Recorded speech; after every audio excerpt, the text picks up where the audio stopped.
ಅಲ್ಲಿ ಅನಾಹುತ ಆಗಿಲ್ಲ ಅನ್ನೋ ಕಾರಣಕ್ಕೆ ಅಲ್ಲಿ ತನಿಖೆ ಬಿಸಿ ತಟ್ಟಲ್ವಾ? ಇದು ಕೂಡ ಪ್ರಶ್ನೆ. ಒಟ್ಟು 2 ರೀತಿಯಲ್ಲಿ ತನಿಖೆಗೆ ಸಿಎಂ ಸಿದ್ದರಾಮಯ್ಯ ಆದೇಶ ಕೊಟ್ಟಿದ್ದಾರಂತೆ. ಏಕಸದಸ್ಯ ಆಯೋಗದ ನೇತೃತ್ವದಲ್ಲೂ ಕೂಡ ತನಿಖೆ ಆಗುತ್ತೆ. ಇಡೀ ಘಟನೆಯ ಕುರಿತು ಸರ್ಕಾರದ ವತಿಯಿಂದ ತನಿಖೆ ಆಗುತ್ತೆ ಅನ್ನೋದ್ರ ಬಗ್ಗೆ ಮಾಹಿತಿ ಸಿಗ್ತಾ ಇದೆ. ನಿವೃತ್ತ ನ್ಯಾಯಮೂರ್ತಿ ಮೈಕಲ್ ಡಿ ಕುನ್ಹಾ ನೇತೃತ್ವದಲ್ಲಿ ನ್ಯಾಯಾಂಗ ತನಿಖೆ ಆಗುತ್ತೆ. ಸಿಐಡಿ ತಂಡದಿಂದಲೂ ಕೂಡ ತನಿಖೆ ನಡೆಸೋದಕ್ಕೆ ರಾಜ್ಯ ಸರ್ಕಾರ ಆದೇಶ ನೀಡಿದೆ. ಎಫ್ಐಆರ್ಗೆ ಸಂಬಂಧಪಟ್ಟಂತೆ ತನಿಖೆ ನಡೆಸಲಿದೆ ಸಿಐಡಿ ಅನ್ನೋದರ ಡೀಟೇಲ್ಸ್. ಒಟ್ಟು 2 ಮಾದರಿಯಲ್ಲಿ ನಿವೃತ್ತ ನ್ಯಾಯಮೂರ್ತಿಗಳ ನೇತೃತ್ವದಲ್ಲಿ ಒಂದ್ ಕಡೆ ತನಿಖೆ ಆಗುತ್ತೆ, ಮತ್ತೊಂದು ಕಡೆ ಸಿಐಡಿ ಕೂಡ ಈ ಪ್ರಕರಣದ ತನಿಖೆಯನ್ನ ನಡೆಸುತ್ತಂತೆ.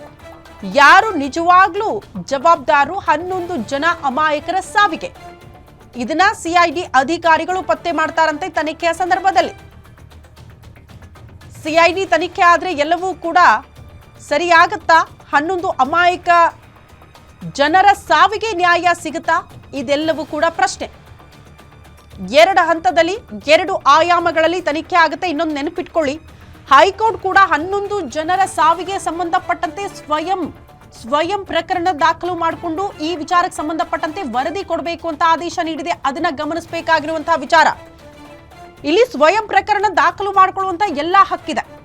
ಎಲ್ಲವನ್ನ ಕೂಡ ಹೈಕೋರ್ಟ್ ಕೂಡ ಗಮನಿಸ್ತಾ ಇರುತ್ತೆ. ರಾಜ್ಯದಲ್ಲಿ ಯಾವ ರೀತಿ ನೀವು ಕಾನೂನು ಸುವ್ಯವಸ್ಥೆ ಕಾಪಾಡ್ತಾ ಇದ್ದೀರಿ, ಜನರ ರಕ್ಷಣೆಗೆ ನಿಂತ್ಕೊಂಡಿದ್ದೀರಿ, ಇಂಥದ್ದೊಂದು ದೊಡ್ಡ ಕಾರ್ಯಕ್ರಮದ ಆಯೋಜನೆ ಆಗುತ್ತೆ, ಲಕ್ಷಾಂತರ ಜನ ಸೇರ್ತಾರೆ, 11 ಜನ ಜೀವ ಕಳ್ಕೊಳ್ತಾರೆ, 30ಕ್ಕೂ ಹೆಚ್ಚು ಜನ ಗಂಭೀರವಾಗಿ ಗಾಯಕೊಳ್ತಾರೆ ಅಂದ್ರೆ ಯಾರ ವೈಫಲ್ಯ?